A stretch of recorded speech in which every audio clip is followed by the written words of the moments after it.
So our job as software developers is to author code, which is using a language that's human readable and author in such a way that can be understood and parsed and interpreted and ultimately then executed by a computer. And the code that we write, we save into files and we ask some execution environment, whether it be a web browser or in this case Node, to take a look at this code that we wrote in this file and to interpret it and to execute it. All right. And so it's important, first of all, as we get started, understand that how our code is going to be used. We're working and learning the JavaScript language, but ultimately the code that we write will be executed in, let's be honest, one of two, maybe even a third environment. We're either going to write JavaScript code that will ultimately be executed in Node, and typically when we're writing code for Node-based applications, we're writing applications that can access the file system, access the network, respond to HTTP requests, and provide an HTTP response, things that are more server-side in nature. All right.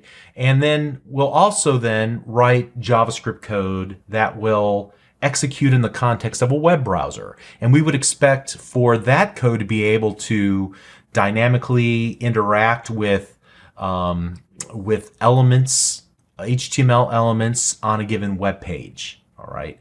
But we might also use JavaScript to write video games in an environment like Unity, for example, and be able to author and control the various objects on screen and their animation and their interaction and so on. So what I'm trying to get at here is that there's a difference between the language itself and then the environment that it runs inside of. And we need to be aware of that those are two separate things, even though sometimes they feel like one thing. In this case, console, for example, the console.log function is provided to us by Node. It allows us to tell Node that we want to print something to the command line like we did just a moment ago. Now there's also a console.log function in most web browsers, and it allows us to print little debugging messages or console messages that can only be viewed inside of a web browser whenever we have the developer tools open. And we'll see how to do that much later in this course once we start building web pages and JavaScript that can interact with them. But at any rate, let's get back to the matter at hand here. If I write my JavaScript incorrectly, then the runtime, whether it's Node or a web browser, won't be able to compile it, and it'll give us an error. And so JavaScript is similar to English in so much that JavaScript has a syntax, and it has a proper syntax versus a syntax that's incorrect. So if you've ever taken an English class, you'll know that there are parts of speech that you're supposed to use punctuation at the end of a sentence to indicate the end of a complete thought. There are nouns and verbs and adjectives and adverbs and prepositions and all these sorts of things, right? And so, in general terms, the same thing is true with JavaScript. There are parts of speech. We'll talk about those. And so you will be learning a new language, starting with your ABCs and with vocabulary words, so to speak, and then to move on to authoring sentences that are complete thoughts, and then stringing those sentences together into paragraphs in order to accomplish some higher level task, and even kind of arranging those paragraphs together to create entire applications. All right. So hopefully that analogy will serve you well as we get started here. Our goal as we get started is to author JavaScript statements. And a statement is basically just one complete instruction. It's like a sentence in English. And each JavaScript file that we create, like this app.js, it'll contain one or more JavaScript statements that will execute in sequential order from top to bottom, at least usually. And I'll talk about the exception to that as we get further into this course. But there are some other similarities between JavaScript and English. For example, there's an end-of-line character. I was very, very specific about adding that semicolon at the end of our statement. And that just is an indication to the compiler that this is a complete thought and it should be carried out as is. All right. Now, we also see that we have our statement all on one line of code. And generally speaking, as we're getting started, we're going to write our JavaScript statements one per line. Now, we'll bend those rules as some of our statements become very long. We can actually, for readability's sake, from a human perspective, we can split things up onto multiple lines if we need to. JavaScript, specifically Node, doesn't really care about that. That's really more for human readability. It can deal with multiple lines or a single line for a given statement. But be that as it may, we're going to try to strive at the beginning to write one statement per line in our files. And a statement usually consists of one or more expressions. So we'll talk about expressions a little bit later, but this particular expression is essentially just executing a function that's built into Node. It's the log function. It belongs to an object called console. We'll talk about objects and functions a little bit later here. And we execute it by using operators. Those, in this particular case, this is the function invocation operator or the method invocation operator. It's those open and closing parentheses. And we can even then pass in what are called arguments to those functions. So you can see that each little piece of this has a name and it has a role to play in creating our functions, and we'll learn more about that as we move on here. One thing to note is that JavaScript is case sensitive, and this trips up a lot of people to begin with. That's why I was very specific to say, hey, don't accidentally or mindlessly use capital letters. Make sure everything is lowercase. Let's see what happens if I were to save this work that I did here with the capital C in console and the capital L in log. Let's go node space app and hit enter, and we get a reference error. Console is not defined. It's not defined inside of Node.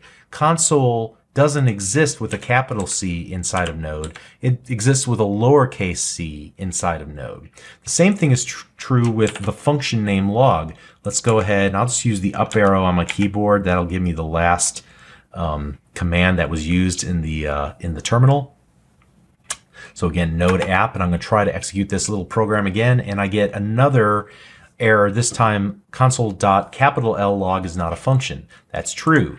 It's because it's lowercase l in log, and I'll save that change and then we'll re-execute this and it will work. Now there are some things that, especially when your application is small, don't matter. So you might have accidentally left off that semicolon at the end and the application still runs, but that's a bad practice to rely on that. You should always try to create properly formed sentences, even though you could write an English sentence or a text message that somebody could understand that has no punctuation, has no capital letters and things of that nature that would make it a well-formed English sentence. And you're relying on the person receiving that text message to understand what you're trying to say. The computer doesn't work that way. It needs to know exactly what you're saying, and so you have to be precise. Precision is the key as a software developer. All right, so what I want to do here as we kind of start wrapping things up for this first foray into JavaScript, I'm going to comment out this line and add some new code below it and use that as kind of the next step beyond where we're at right now. So to tell the compiler to ignore a line of code, I'm going to add a code comment. And here I use 2 forward slashes. I added also a space, but that was really just for readability's sake, so that myself as a human, I can kind of make an easy distinction, because sometimes all these characters run together. I like adding a space between this. But these 2 characters say, forget everything on this line of code. Don't compile it. Don't try to use it. All right. And we'll see in a moment that there's another way to create code comments as well. But here, let's create something a little bit more interesting. I'm going to say let x equal 7. I'm going to say let y equal 3. Let z equal x plus y. And then we'll do console.log. And then I'm going to use open and close parentheses. I'm going to use a single quote. I'm I'm going to type in the word answer colon space. I'm going to go outside of that quote. So I'm going to go between the closing single quote and the closing parenthesis, and I'm going to make some space for myself in there. I'm going to use the plus key, or the plus operator, and the letter Z. I'm going to go to the end of the line and use the end of line character, the semicolon. I'm going to save it all. Now, before we actually execute this, what do you think this will do? What do you think will be printed to our console window? Do you have any guesses? Well, I'm betting that your background in math or algebra probably will lead you to the correct answer. And I think that your intuition in many cases is something that's important as you're learning JavaScript. It is human readable. It should be somewhat understandable. It might require a little extra explanation because there's some things that are not extremely obvious, but for the most part, this shouldn't blow you away, and nothing we cover should ever blow you away. It just might require a little extra effort than you're normally used to putting into things, but by no means impossible, right? So just take some comfort that this is well-traveled ground, and that if I can understand it, I promise you can too. Let's run the application and see that we get the correct result, which is answer colon space and the number 10. So how do we get that? Well, we have something here, let x. And even though, again, you're not a JavaScript developer, or an advanced JavaScript developer just yet, I'm willing to bet that you understood that we were creating a variable, essentially, a bucket that could contain a value. And immediately we set that variable equal to the value 7. And then we did the same thing with the value of 3. We put that into a different variable, a different bucket called y. And then here we have an expression that will add two values together. What are the values inside of those variables x and y? Well, we just assign them in lines 3 and 4. And we know that that probably means we're going to add those together to get the result of 10. And we assign that into a new bucket, a new variable named z. And then we merely print out that literal string.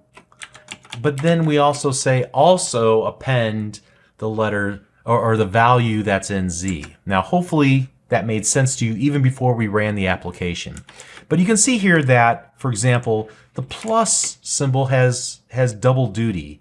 It's serving to be the addition operator, but it's also serving to concatenate two values together. In this case, two string values together so that we can print it out to screen. So we're going to use this kind of as a starting point and talk about this at more length in the next and subsequent videos. But hopefully up to this point, you get some comfort level. You're writing some code. You're getting your hands dirty in the code. And, I know you can do this. So just keep pushing forward and let's pick it up in the next video. We'll see you there. Thanks.